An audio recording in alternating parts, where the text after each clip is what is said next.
You buried it, did you not? The voice cut through the silence of the library like a blade through silk. Nora's hands froze on the ancient text she had been cataloging, her breath catching in her throat. She did not need to turn around to know who stood behind her. The air itself had changed the moment Alpha King Damon Blackthorne entered the room, thick with power, and something else.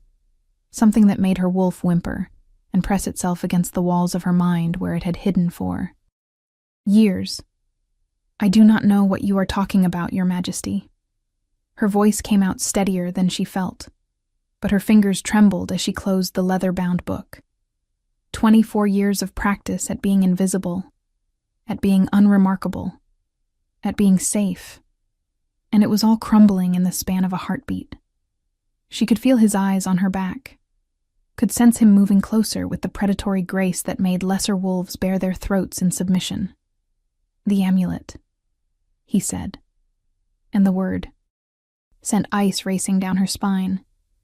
You buried it when you were a child. Your grandmother told you to hide it, to never speak of it, to forget it even existed. Nora turned slowly, finally meeting those silver eyes that seemed to see straight through every wall she had ever built. How could you possibly know that? The Alpha King stood less than 5 feet away, towering over her small frame, dressed in the formal black attire of visiting royalty. But it was not his physical presence that made her heart pound.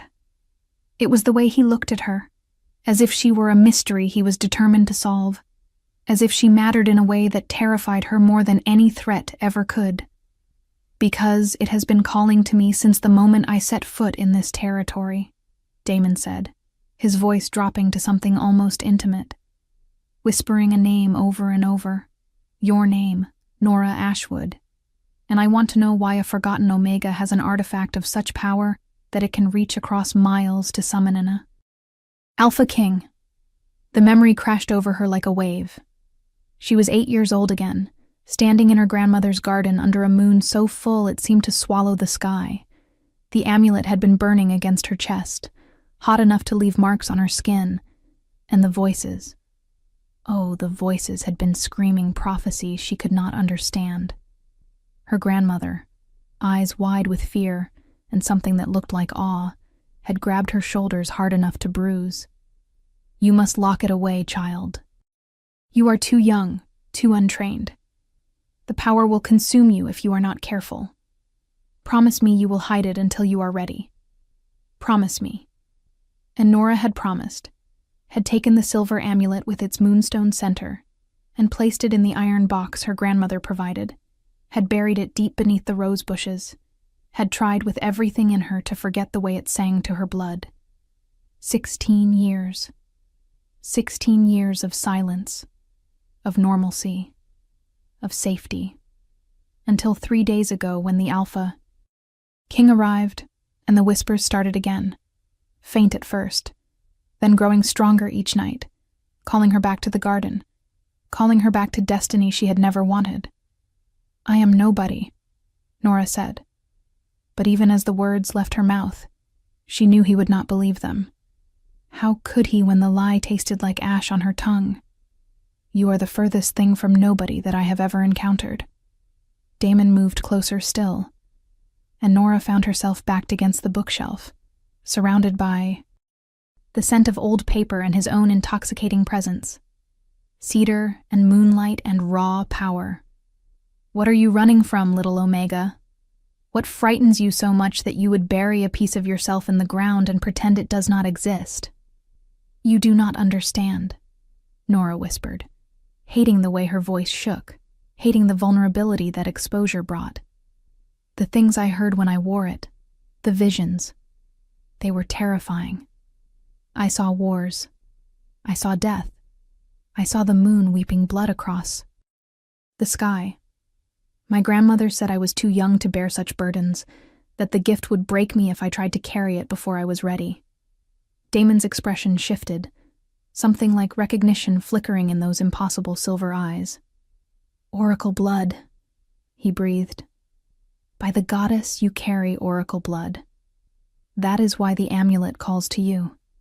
That is why it calls to me. He reached out as if to touch her face, then stopped himself, his hand falling back to his side. Do you have any idea how rare that gift is? How precious? The last known oracle died over a century ago. The packs have been blind to the goddess's will for generations because that bloodline was thought to be extinct. Nora shook her head violently, pressing herself harder against the shelves behind her. No, you are wrong. I am just an Omega. My parents were nobody special. My grandmother was a healer, nothing more. Whatever you think I am, whatever you think that amulet means, you are mistaken. But the Alpha... King was not listening anymore. His head had tilted slightly, as if hearing something she could not, and his eyes had gone distant. It is calling again, he murmured. Right now, this very moment. It knows I am close to you. It knows I can hear what others cannot. His gaze snapped back to her with an intensity that stole her breath. Take me to it, Nora. Take me to where you buried it all those years ago. I cannot. The words came out desperate, pleading. Your Majesty, I am begging you. Please just forget you ever heard those whispers. Forget my name. I have built a life here, a safe life, and I do not want any part of prophecies or powers or whatever destiny you think that amulet represents. For a long moment, Damon simply stared at her, and Nora saw something shift behind his eyes. Some calculation being made that she could not follow. When he spoke again, his voice had changed, becoming softer, but no less commanding. What if I told you that 3 territories on the eastern border are on the brink of war?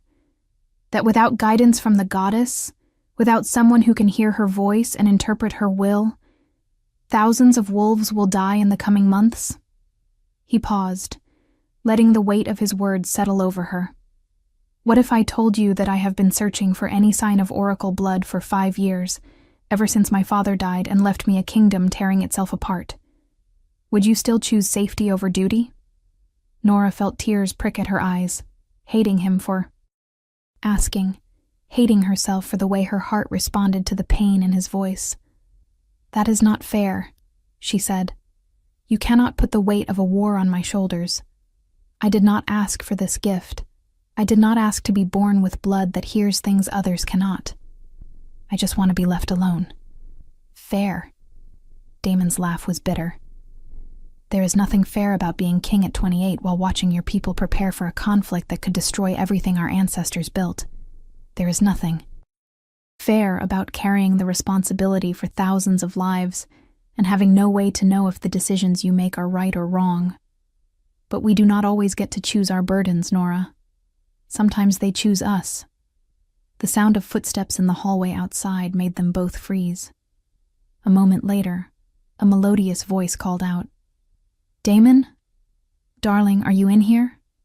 We are supposed to meet with the council in 20 minutes. Nora watched as the Alpha King's jaw tightened, his entire body going rigid, with tension. Vivian, he said, not taking his eyes off Nora. I will be there momentarily. The door opened, and Lady Vivian Ashcroft swept into the library like she owned it.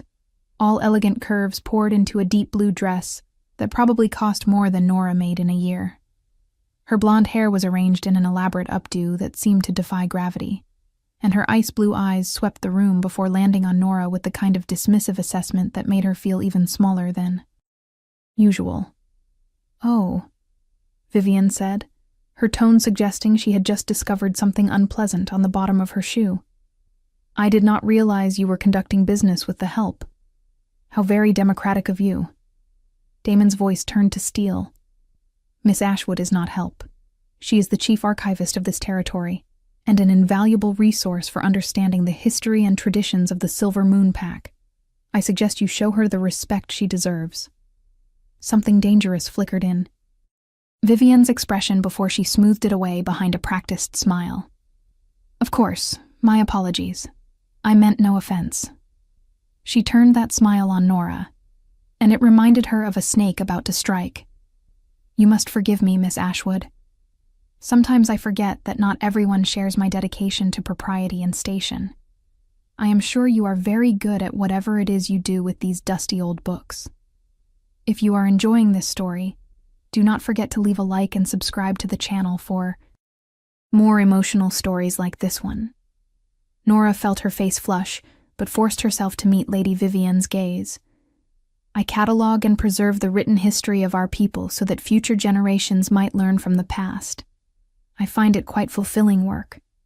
She was proud of how steady her voice remained, even as she felt the weight of the other woman's disdain pressing down on her. How quaint, Vivian murmured, then turned her attention back to Damon, placing a possessive hand on his arm. We really must go, darling. The council does not like to be kept waiting, and we still need to discuss the final arrangements for the bonding ceremony next month. Mother sent 3 more fabric samples for my dress, and I absolutely must get your opinion on which silver will complement your formal robes best.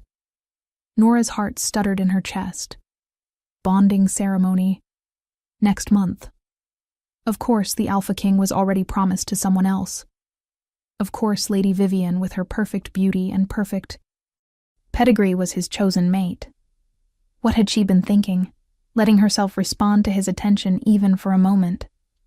She was nothing, nobody, exactly as she had always known. We will discuss the ceremony later, Damon said, and Nora did not miss the way he subtly removed his arm from Vivian's grasp. I have business to conclude here first. Vivian's smile turned brittle. What business could possibly be more important than our future together? Damon, people are starting to talk. You have been spending an unusual amount of time away from me since we arrived at this territory. It is not appropriate for a betrothed male to show such inattention to his intended mate.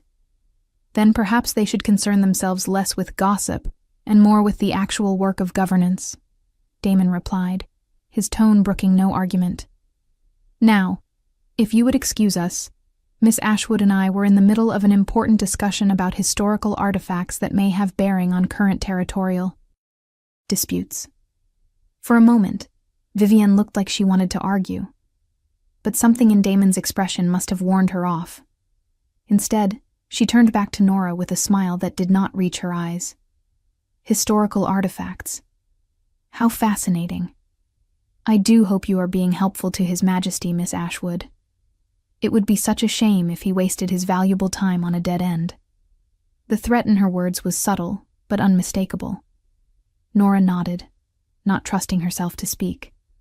She watched as Vivian glided toward the door, then paused in the doorway to deliver one final comment. Oh, and Miss Ashwood? That shade of gray is really quite unfortunate on you. You might consider adding a bit of color to your wardrobe. Even Omegas should try to look presentable. Then she was gone, leaving behind only the cloying scent of her perfume and the sharp sting of calculated cruelty. Nora stood frozen, feeling the weight of every insecurity she had ever carried pressing down on her chest. She looked down at her simple gray dress, the one she wore almost every day because it was practical and comfortable and did not draw attention. Suddenly it felt like a uniform of inadequacy, a visible symbol of everything she was not and could never be. Do not, Damon said softly, and when Nora looked up, she found him watching her with an intensity that made her breath catch. Do not let her poison your mind with her venom. Vivian is an expert at finding the exact words that will make someone feel small, and she wields that skill like a weapon against anyone she perceives as a threat. I am hardly a threat to someone like her, Nora said, hating how much she meant it. She is beautiful, sophisticated, probably educated in all the things that matter to someone of your station, and she is your intended mate. I am just an Omega who catalogs books and tries to stay out of everyone's way. Damon crossed the distance between them in 2 long strides, and before Nora could react, he had cupped her, face in both his hands, forcing her to meet his gaze. You listen to me very carefully, Nora Ashwood. That woman out there may have been chosen by my council for political expediency, but she is not my mate. She will never be my mate. The bond between us is nothing but ink on paper, and empty promises made by people who care more about alliances than actual connection. His thumbs traced gentle circles on her cheeks, and Nora felt electricity racing through her veins at every point of contact. But you? I have known you less than a week, and already I feel more drawn to you than I have felt toward anyone in my entire life. Already the thought of you in danger makes my wolf snarl with the need to protect. Already your name sounds like a prayer in my mind. Nora's breath came in short gasps, her heart pounding so hard she was certain he could hear it. You do not know me, she whispered. You do not know anything about me except that I have some artifact buried in a garden somewhere. How can you say these things when we are essentially strangers? Because every instinct I possess is screaming at me that you matter, Damon said, his voice rough with emotion she could not quite identify. Because when I close my eyes, I see silver moonlight, and I hear your voice calling me home. Because my wolf, who has never once responded to Vivian, or any other female I have been near, is absolutely certain that you are ours to protect, ours to cherish, ours to claim. He leaned closer, his forehead nearly touching hers. Tell me you do not feel it too. Tell me I am imagining this connection between us, and I will walk away. I will leave you to your books and your safe little life, and I will never bother you again. But if you feel even a fraction of what I feel, if your wolf recognizes mine the way mine recognizes yours, then I am begging you, Nora. Take me to that amulet. Let me help you face whatever you buried all those years ago. Nora closed her eyes, trying to block out the intensity of his gaze, trying to think clearly through the fog of sensation and emotion that his nearness created. But the moment her eyes closed, she saw it. A flash of vision, sudden and vivid. The amulet glowing with silver fire. Blood on snow. A crown made of moonlight and bone. And Damon, standing between her and something dark and terrible, his body a shield against a threat she could not fully see. Her eyes snapped open, and she gasped. "What is it?" Damon demanded, his hands moving to her shoulders to steady her. "What did you see?" "I do not know," Nora said, and realized with sinking dread that it was true. "I have not had a vision since I was 8 years old. I hoped, that burying the amulet had stopped them. But just now, when I closed my eyes, I saw something. I saw you protecting me from something dark. I saw blood, and moonlight, and danger I cannot name." Damon's expression turned fierce, possessive in a way that should have frightened her but instead made her feel safer than she had in years. "Then it has already begun," he said. "The moment I arrived in this territory, the moment the amulet recognized my presence and began calling to you again, the wheels were set in motion. You cannot run from this, Nora. Whatever destiny that artifact represents, whatever power sleeps in your blood, it is waking up whether you want it to or not. The only question is whether you face it alone, or with someone beside you who is strong enough to stand against. Whatever comes." Nora wanted to argue, wanted to insist that she could just rebury the box deeper, could just refuse to engage with any of this and hope it all went away. But she had spent 16 years trying to outrun her own nature, and in the end, it had found her anyway. Perhaps her grandmother had been wrong. Perhaps hiding had never been the answer. Perhaps the only way out was through. "The house is 3 miles from here," she heard herself say, as if from a great distance. "The garden, where I buried it, is overgrown now. Nobody has lived there since my grandmother died 5 years ago. But I still have the key." Damon's face transformed with relief, and something that looked almost like triumph. "Then we go tonight," he said. "After the council meeting, after Vivian has retired to her chambers, and the rest of the territory has settled for the evening. Meet me at the north gate at midnight, and I will take you there myself." "And if the visions return?" Nora asked, voicing the fear that had haunted her dreams for 16 years. "If I touch that amulet again, and the prophecies overwhelm me, if I see things I cannot bear to see, then I will be there to anchor you, Damon promised. And the certainty in his voice was almost enough to make her believe him. I will keep you grounded in this world, no matter how far your gift tries to pull you into the next. You will not face this alone, Nora. Not anymore. He released her slowly, as if reluctant to break the contact between them, and stepped back. I need to attend this council meeting before Vivian sends a search party. But I meant what I said. Midnight, North Gate. Do not make me come looking for you. It was not until after he left, until the library had fallen silent once more, except for the ticking of the old clock on the wall, that Nora allowed herself to sink into the nearest chair and let the magnitude of what she had just agreed to wash over her. She was going to dig up the amulet. She was going to face the power she had spent most of her life running from. And she was going to do it with a man who was engaged to someone else, a man who was king of an entire realm, a man who claimed to feel a connection to her that defied all logic and reason. What do you think will happen next? Leave your predictions in the comments below. A soft knock on the door made her jump, her heart leaping into her throat. But when she called out permission to enter, it was not Damon or Vivian who appeared. It was Sienna, her closest friend and one of the few people in the pack who treated her like she mattered. "Hey," Sienna said, slipping into the library and closing the door behind her. "I just saw a lady stick up her ass leaving this wing looking like she wanted to murder someone. Please tell me she was not in here making your life miserable." Nora managed a weak smile. "She certainly tried. But I survived." Sienna crossed to where Nora sat and perched on the edge of the desk, her dark eyes searching Nora's face. "That is not all that happened, though, is it? You look like you have seen a ghost. Or like you made a decision that is probably going to change everything."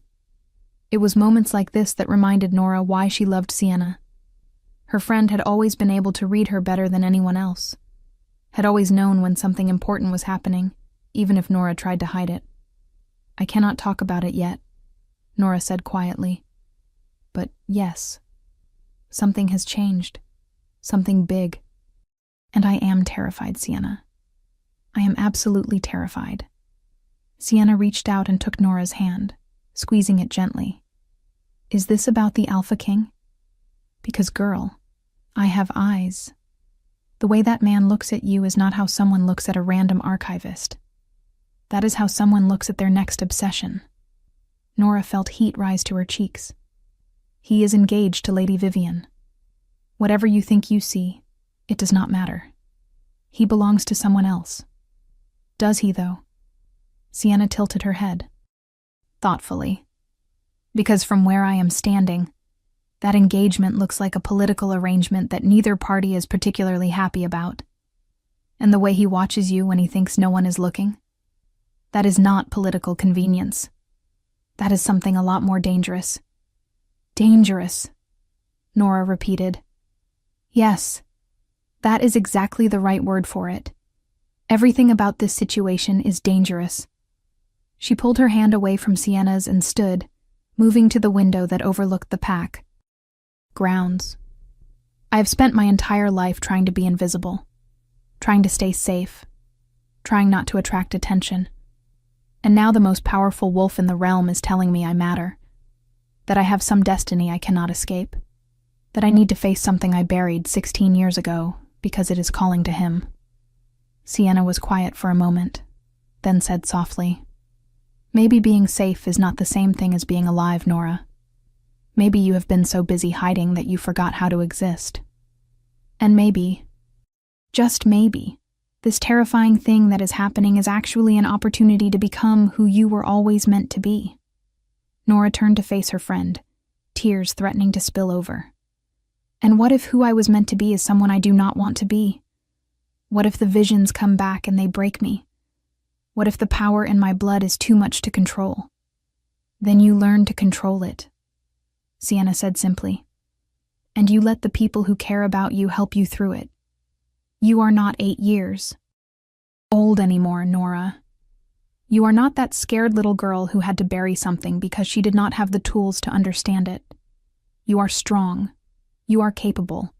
And if the Alpha King is smart, which I assume he is since he runs an entire kingdom, then he sees that strength in you, even if you do not see it in yourself. The words settled over Nora like a blanket, warm and comforting, even as they challenged everything she believed about herself. I am meeting him tonight, she said, at midnight. We are going to the old house, to the garden. We are going to dig up the box. Sienna's eyes went wide.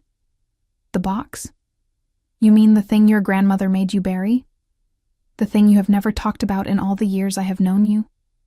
Nora nodded. He can hear it calling. He says it whispers my name, and I had a vision when I closed my eyes earlier. Just a flash, just a moment. But it was real. It was the first vision I have had in 16 years, and it means the power is waking up whether I want it to or not. Then I guess tonight is the night you stop running, Sienna said. She stood and pulled Nora into a tight hug.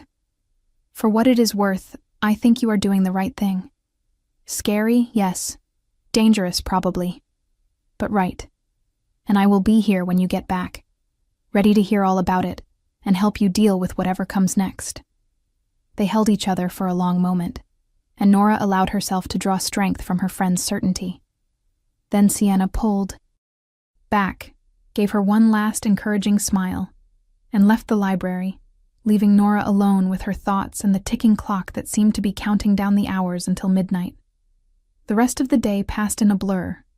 Nora tried to focus on her work, tried to lose herself in the familiar routine of cataloging and organizing, but her mind kept wandering to the garden, to the iron box buried beneath roses that had probably grown wild in the 5 years since her grandmother's death, to the amulet that supposedly held the key to a power she had spent most of her life denying. At dinner, she sat in the Omega dining hall with the other lower-ranked pack members, picking at her food and trying not to think about the fact that somewhere in the main house, Damon was sitting beside Vivian, probably being forced to smile and make pleasant conversation while the council discussed wedding plans and political alliances, trying not to think about the way his hands had felt on her face, the way his voice had dropped to something almost reverent when he said her name. She was in dangerous territory, and she knew it. Falling for the Alpha King was not just foolish. It was potentially catastrophic. But her heart did not seem to care about logic or consequences. Her heart only knew that when Damon looked at her, she felt seen in a way she had never felt seen before. At 11:30, Nora slipped out of her small room in the Omega quarters and made her way through the silent pack house toward the north gate. The moon was 3/4 full, bright enough to light her path, but not so bright that she felt exposed. She had changed into dark pants and a long-sleeved shirt, practical clothing for digging in a garden and facing whatever came next. Her heart pounded in her chest with every step, but she did not turn back. She had made her choice. Now she would see it through. Damon was already waiting when she arrived, leaning against the gatepost with his arms crossed over his chest. He had changed out of his formal attire into dark jeans and a black shirt that made him look less like a king and more like a warrior. When he saw her approaching, something in his expression softened. "You came," he said, and there was relief in his voice. "I was not entirely certain you would." "Neither was I," Nora admitted. "I almost turned back 3 times. But you were right. I cannot keep running from this. If the visions are returning, if the power is waking up, then I need to face it, before it consumes me." Damon pushed off from the gate and closed the distance between them, reaching out to take her hand. The contact sent electricity racing up her arm, and she saw from the way his eyes darkened that he felt it too. "Whatever we find tonight," he said, "whatever happens when you touch that amulet again, I need you to trust me. Can you do that? Can you trust me to keep you safe even if everything else goes wrong?" Nora looked up at him, at this man who was supposed to be marrying someone else in a month, at this king who claimed to hear her name in whispers only he could perceive, and made a decision that terrified her. "Yes," she said. "I trust you." The walk to her grandmother's house took longer than Nora remembered. Perhaps because every step felt weighted with significance. Perhaps because she was acutely aware of Damon's presence beside her. His hand still wrapped around hers as if he feared she might disappear if he let go. They did not speak much during the journey, but the silence between them felt comfortable rather than awkward, filled with a sense of shared purpose that surprised her. When they finally reached the old cottage at the edge of the territory, Nora felt a wave of emotion crash over her. The house looked smaller than she remembered, more worn down, the paint peeling and the shutters hanging crooked. But the garden was exactly as she had pictured it in her nightmares. Overgrown and wild, roses tangling with honeysuckle and ivy, creating a maze of flowers and thorns that seemed almost deliberately designed to keep people out. "It is in the back," Nora said, her voice barely above a whisper. "Under the roses in the far corner. My grandmother said the roses would protect it, that their thorns would keep away anyone who should not be near it." Damon nodded and followed her around the side of the house, helping her push through the overgrown vegetation. The thorns caught at their clothes and scratched their skin, but they pressed on until they reached the corner she remembered. The roses here were enormous, their canes as thick as her wrist, their flowers still blooming even this late in the season, pale pink in the moonlight. "There," Nora said, pointing to a spot beneath the largest bush. "That is where I buried it." Damon released her hand and moved forward, kneeling beside the roses and beginning to clear away the undergrowth. Nora watched him work, her heart pounding harder with every handful of earth and tangled roots he removed. She should be helping, she knew, but her feet seemed rooted to the ground, her body refusing to move closer to the source of all her childhood fears. If you want to see how this story ends, make sure you are subscribed with notifications on. It took perhaps 20 minutes of digging before Damon's hand struck something solid. He looked back at her, his expression serious. "I found it. Are you ready for this?" No, Nora thought. No, she would never be ready. But she nodded anyway, and forced herself to move forward, to kneel beside him in the dirt and look down at the iron box that had haunted her dreams for 16 years. It was smaller than she remembered, barely the size of a shoebox, but the metal was still intact, the lock still holding fast. Damon sat back on his heels and gestured for her to take the lead. "It should be you who opens it," he said. "This is your heritage, your power, your choice." Nora's hands shook as she reached for the box, lifting it out of the earth and setting it on the ground between them. The metal was cold against her palms, colder than it should have been, even accounting for being underground. She fumbled with the key she had brought, the one she had kept hidden in a drawer for all these years, and slipped it into the lock. It turned smoothly, as if it had been oiled yesterday rather than buried for over a decade. The lid opened with a soft creak, and there it was, the amulet, still gleaming silver. Despite the years, the moonstone in its center catching the light and throwing rainbow prisms across their faces. It was beautiful. It was terrible. It was everything she remembered, and more. The moment the moonlight touched the stone, the whispers began. Soft at first, then growing louder, a chorus of voices speaking in a language she did not consciously understand, but that her blood recognized. Her grandmother's voice rose above the others, clear and strong despite the fact that she had been dead for 5 years. "The time has come, little one. The time has come to claim what is yours." Nora's hand moved of its own accord, reaching for the amulet even as her mind screamed at her to stop, to close the box, to bury it again and run. But she could not seem to control her body anymore. Her fingers closed around the silver chain, lifted it from the box, and the moment the metal touched her skin, the world exploded into light. The visions hit her like a physical blow, so intense and overwhelming that she would have fallen if Damon had not been there to catch her.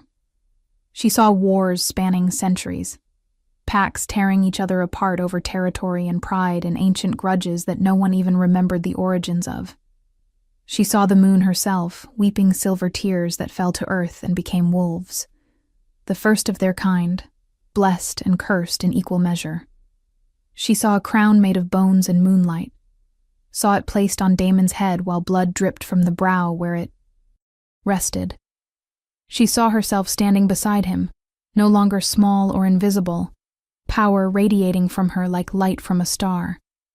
She saw children with her eyes and his smile, saw a future that could be if they were brave enough to fight for it. But she also saw darkness, a shadow moving through the packs, corrupting from within, turning wolves against each other with whispers and lies and carefully planted seeds of dissent. She saw Vivienne, but not as the vain socialite she pretended to be. She saw the truth beneath the beautiful mask, saw ancient magic and malice that predated the current era by generations. She saw the real threat, and it was already inside the walls, already whispering poison in the ears of those who thought they were making their own choices. Nora. Damon's voice cut through the visions like an anchor, pulling her back to her body, back to the garden, back to the present moment. Nora, stay with me. I know it is overwhelming. I know it is too much. But you need to stay with me. Focus on my voice. Focus on the feeling of my hands on your shoulders. Come back. She gasped, her eyes flying open, and found herself collapsed against Damon's chest. His arms wrapped around her while he murmured reassurances into her hair. The amulet was still clutched in her fist, still pulsing with power, but the worst of the vision storm had passed, leaving behind crystal-clear knowledge and a certainty that terrified her. She is not what she seems, Nora managed to say, her voice hoarse as if she had been screaming. Vivienne. She is not just a spoiled noblewoman. She is something older, something dangerous. The darkness I saw in the visions, the corruption spreading through the packs, it is coming from her, or through her. I could not quite tell which. Damon's arms tightened around her, his entire body going rigid. Are you certain? Nora, this is not something you can be wrong about. If you are accusing her of being the source of the unrest, of deliberately sowing discord among the territories, I need to be absolutely certain before I act. I am certain, Nora said, and realized it was true. Whatever else the visions had been, whatever confusion and chaos they had brought, they had also brought clarity. She is using ancient magic, something that predates even the first wolves. She is not working alone either. There are others, a network of them throughout the territories, all of them whispering the right lies to the right people to ensure that the packs go to war, and the target, the ultimate goal, is you. They want you dead or discredited because you are the only one with the power to unite the territories and prevent the conflict they are trying to orchestrate. Damon was silent for a long moment. His jaw clenched so tight Nora could see the muscle jumping. How long? He finally asked. How long have they been working toward this? Generations, Nora whispered, the knowledge flowing through her like water from a spring. This is not a new plot. This is something that has been building for 100 years or more. They have been patient, careful, moving pieces into place slowly enough that no one noticed the pattern. And Vivienne, or whatever is wearing Vivienne's face, is the current manifestation of that patience. She was chosen specifically to become your mate, because that position would give her access to everything she needs to tear your kingdom apart from within. By the goddess, Damon breathed, and Nora heard real fear in his voice for the first time. If what you are saying is true, if she has already infiltrated the royal household, already positioned herself to become queen, then she is one ceremony away from having everything she needs to destroy us all. He pulled back slightly, enough to cup Nora's face and force her to meet his eyes. Can you stop her? Does the oracle gift give you the power to counter whatever magic she is using? Nora wanted to say yes, wanted to be brave and confident and certain. But the truth was more complicated. I do not know, she admitted. The visions show me what is and what could be, but they do not come with instructions. I can see the threat now that I know to look for it, and I can probably identify her accomplices once I know what signs to watch for. But actual magic, combat magic, that is not what oracles do. We are seers, not warriors. Then we find warriors, Damon said with fierce determination. We find people we can trust, people who are not compromised, and we build a defense against whatever she is planning. But first, we need to get you somewhere safe. If Vivian realizes that you have accessed the oracle gift, if she understands that you can see her for what she really is, she will try to eliminate you before you can expose her. As if his words had summoned something terrible, Nora felt a chill race down her spine. She looked up at the house, at the dark windows that suddenly seemed less empty than they should be, and saw a flicker of movement in the shadows. Damon, she said softly, we are not alone. He was on his feet in an instant, his body positioned between her and the house, a low growl rumbling in his chest. Show yourself, he commanded, and the voice of the Alpha King rang with power that made the very air vibrate. I know you are there. Come out where I can see you, or I will drag you out myself. For a moment, nothing happened. Then the back door of the cottage opened, and Lady Vivian stepped out, into the moonlight. Her perfect hair and perfect dress, somehow unmarred despite the late hour and the isolated location. But it was her eyes that made Nora's blood run cold. They were not the ice blue she remembered from earlier. They were black, solid black from edge to edge, and they reflected the moonlight like oil slicks. How disappointing, Vivian said, and her voice had changed too, become layered with harmonics that did not belong to any living throat. I had hoped to have a few more. Weeks before the oracle awakened. We have been monitoring the bloodline for generations, waiting for it to die out completely. And then you had to go and survive. And not just survive, but catch the attention of our dear Alpha King. She took a step forward, and Nora felt Damon's body coil like a spring preparing to strike. Stay back, he snarled. Whatever you are, whatever you have done with the real Vivian Ashcroft, you will not touch her. The thing wearing Vivian's face laughed, and the sound made Nora's skin crawl. The real Vivian? Oh, darling Damon. There has never been a real Vivian. This body was crafted for this purpose, grown from stolen genetics and forbidden rituals, given life for the sole purpose of infiltrating your household and destroying everything you love. She tilted her head, studying them both with those terrible black eyes. But I admit, I did not anticipate this particular complication. A mate bond. How very inconvenient. All our careful planning, all our efforts to ensure you would have no true mate to strengthen your position, and then this little Omega appears with her oracle gift and her ancient bloodline, and suddenly everything is at risk. What do you want? Nora found her voice, stepping up beside Damon despite his clear desire to keep her behind him. Why go to all this effort to start a war? What could possibly be worth generations of planning and all these deaths?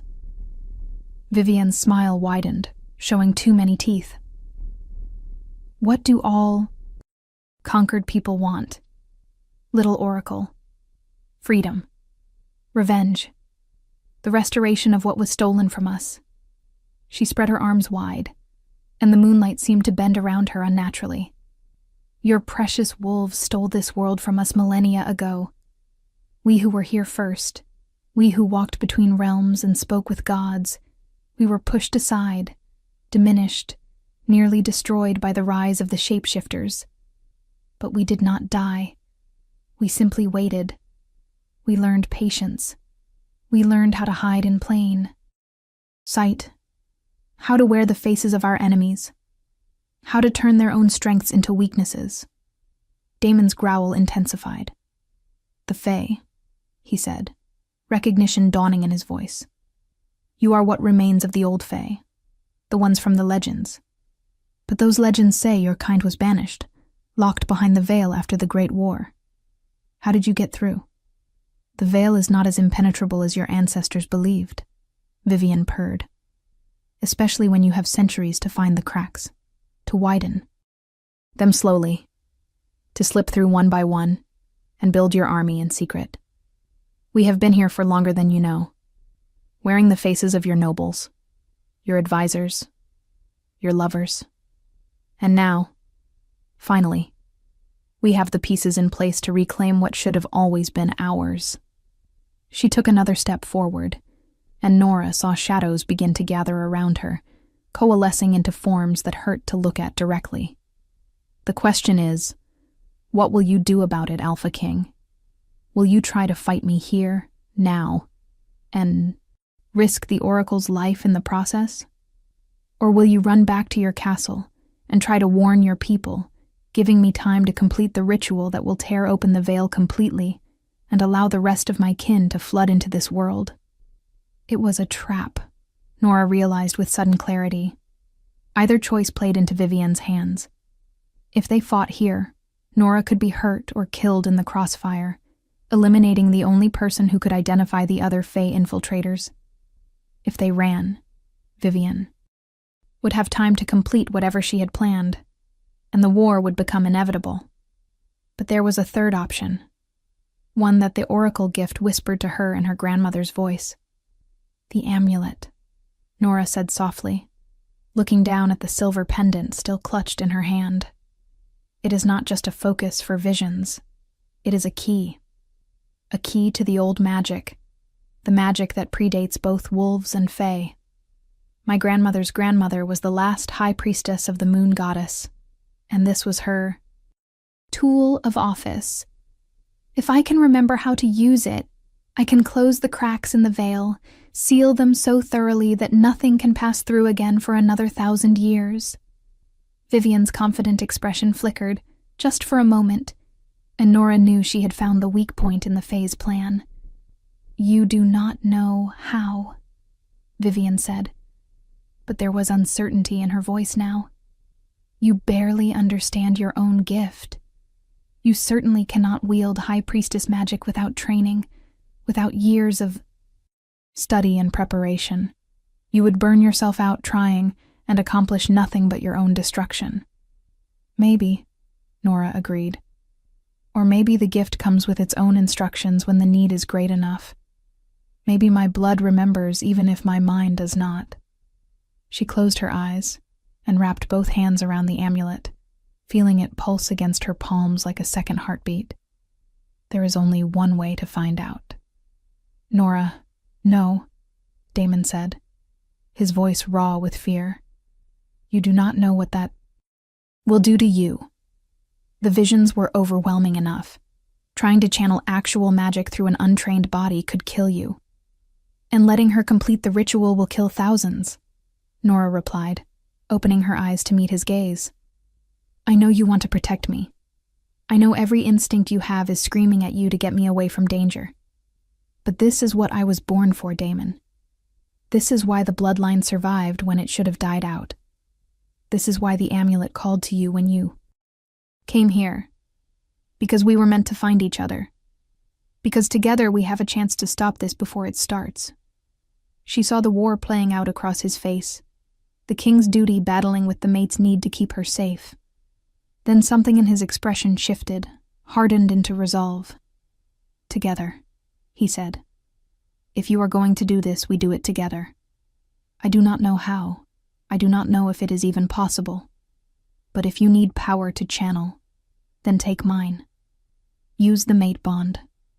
Use whatever connection we have built over these few days. I trust you, Nora. I trust you with my life, with my kingdom, with my heart." Tears stung Nora's eyes, but she blinked them back. There would be time for emotion later, if they survived. Right now, she needed to focus. She reached out with her free hand, and Damon took it immediately, his grip strong and steady and exactly what she needed.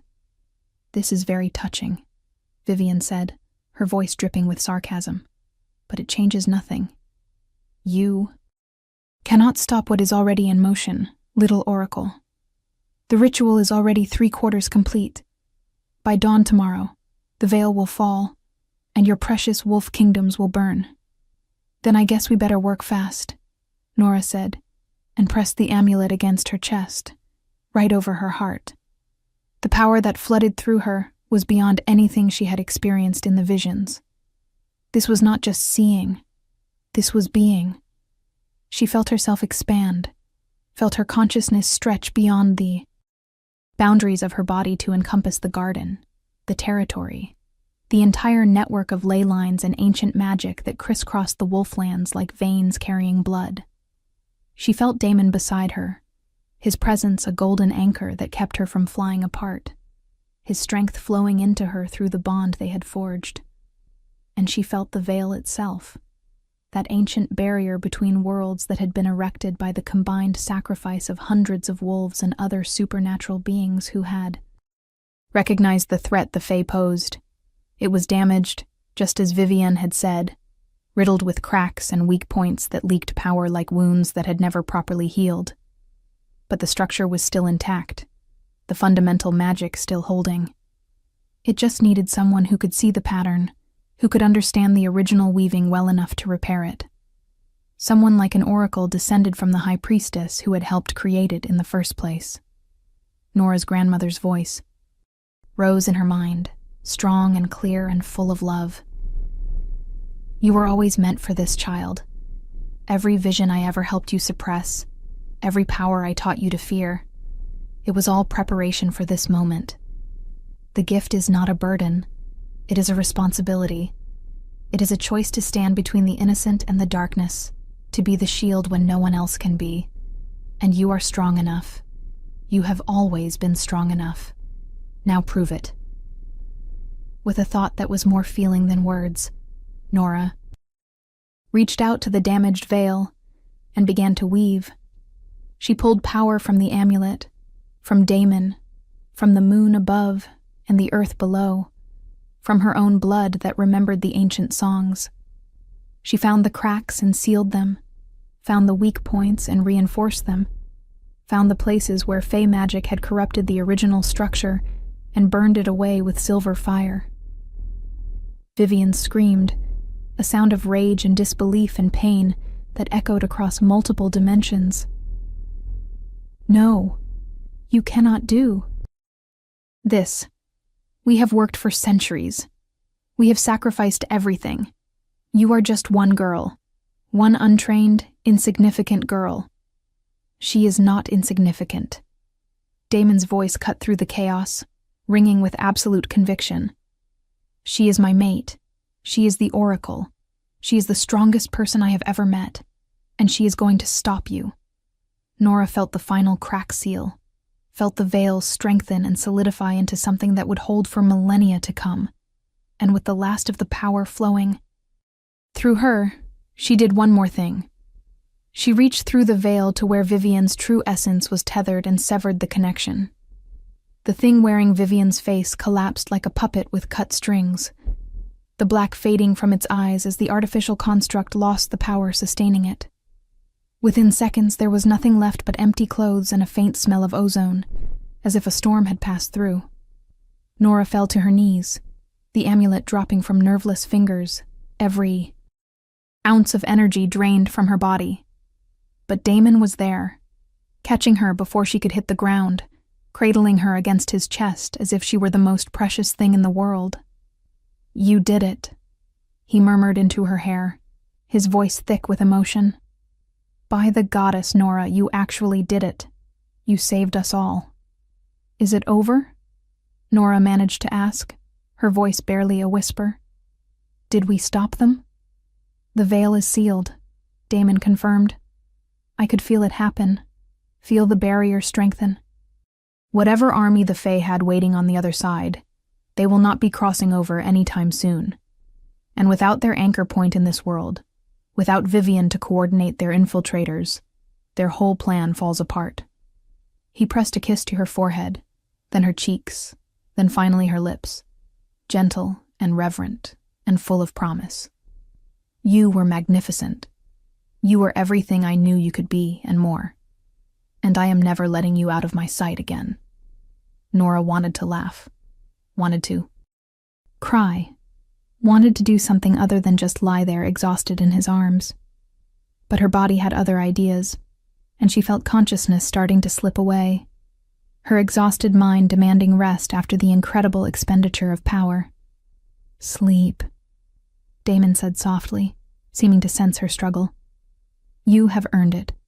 I will carry you home, and when you wake up, we will figure out what comes next. But for now, just rest. You are safe. We are safe. Everything else can wait. Nora let her eyes drift. Closed, trusting him completely. Trusting the bond between them that felt as real and solid as anything she had ever known. Her last conscious thought was that she had spent 16 years trying to be invisible, trying to be safe, trying to avoid the destiny that had been calling her name. And in the end, embracing that destiny had led her to the one person in the world who saw her, truly saw her, and loved what he found. The next few days passed in a blur of activity and revelation. Nora woke in the Alpha King's personal quarters, which caused a scandal that Damon completely ignored, and spent her recovery time learning to control the oracle gift that no longer frightened her. With the amulet as a focus, and Damon as an anchor, she found she could access the visions at will, rather than being overwhelmed by them, could sift through the information they provided, and extract what was useful without losing herself in the process. Together, they identified 17 other Fae infiltrators, scattered throughout the territories, nobles and advisors who had been slowly poisoning the relationships between packs for years. One by one, they were exposed and neutralized, their connections to the Fae severed by the newly strengthened veil. The threat of war evaporated almost overnight, as the wolves who had been most vocal about conflict found their anger cooling, their certainty wavering, as if waking from a particularly vivid dream. The political fallout from the dissolution of Damon's engagement to the false Vivian was surprisingly minimal. Most of the council seemed more relieved than upset that they would not be allying with what turned out to be an ancient enemy wearing a beautiful mask. And when Damon announced that he had found his true mate, that the Oracle bloodline had been rediscovered and that Nora Ashwood would be his queen, the response was overwhelmingly positive. Apparently, having a ruler who could literally see the future and its consequences was considered a significant upgrade from one chosen merely for political convenience. Sienna cried when Nora told her everything that had happened, then immediately started planning what she insisted would be the most epic royal wedding in werewolf history. Nora tried to protest that simple would be fine, that she did not need all the pomp and ceremony, but her friend was having none of it. You spent your whole life being invisible, Sienna said firmly. Now you get to be celebrated. Deal with it.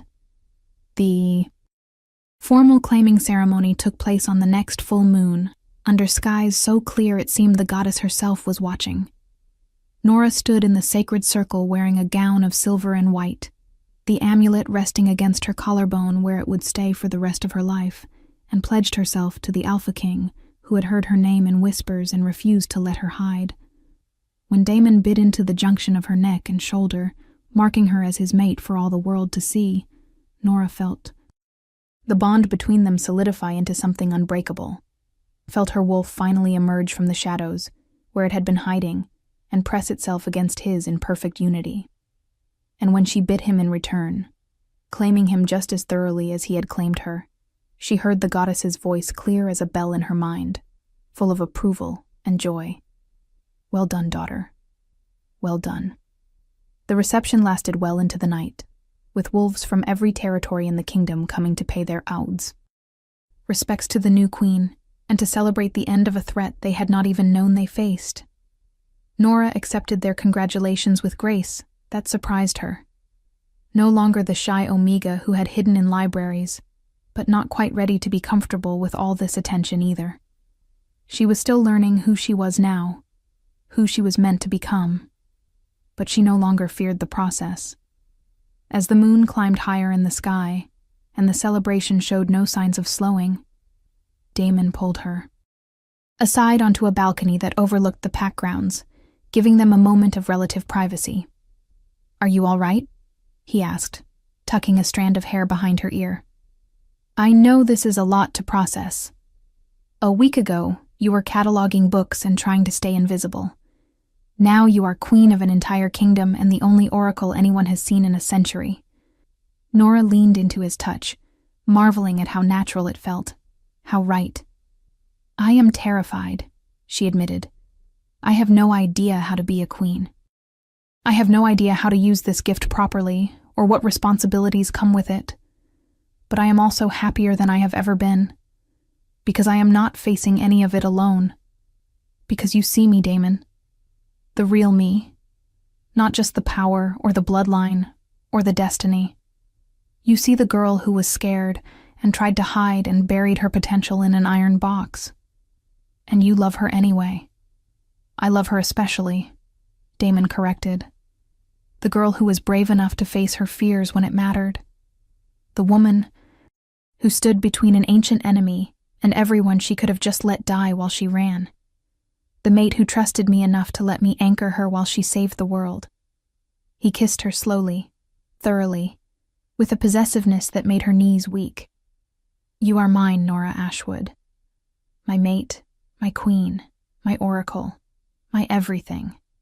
And I am yours, for as long as the moon shines and beyond." If this story touched your heart, share it with someone who loves epic romance. Tell me in the comments, did you see this ending coming? Nora smiled against his lips, feeling the bond between them thrumming with contentment and desire, and a love that had bloomed impossibly fast, but felt like it had been waiting her entire life to emerge. "Forever sounds like a good start," she murmured. "But I think I'm going to need at least that long to get used to being visible. Then I will spend forever helping you adjust," Damon promised. "And every day, I will remind you that you are always worth seeing, even when you thought you needed to hide. The world is better with you in it, Nora. My world is better with you in it. Never doubt that." They stood together under the full moon, the Alpha King and his Oracle Queen, while behind them the celebration continued, and ahead of them, a future stretched out full of possibility and promise. Nora had spent most of her life running from a destiny she feared would consume her. Instead, she had found that embracing it had led her home. Not to a place, but to a person. To a bond that transcended politics and prophecy and ancient magic. To a love that saw her at her weakest and most powerful and valued both equally.